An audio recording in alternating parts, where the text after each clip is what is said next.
বাংলার মুখ আমি দেখিয়াছি, তাই আমি পৃথিবীর রূপ খুঁজিতে যাই না আর।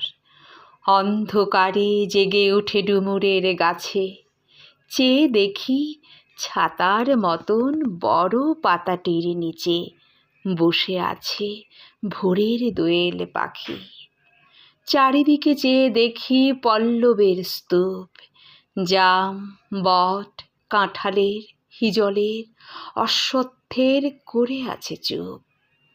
ফণী মনসার ঝোপে সটিবনে তাহাদের ছায়া পড়িয়াছে।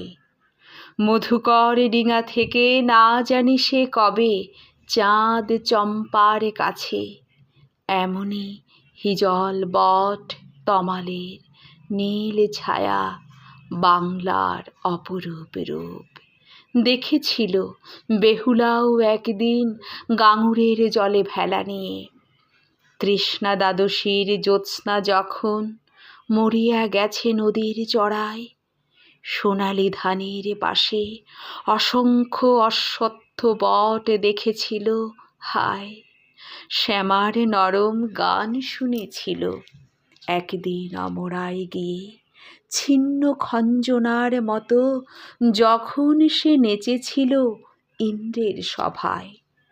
বাংলার নদীমাঠ ভাট ফুল ঘুঙুরের মতো তার কেঁদেছিল পায়।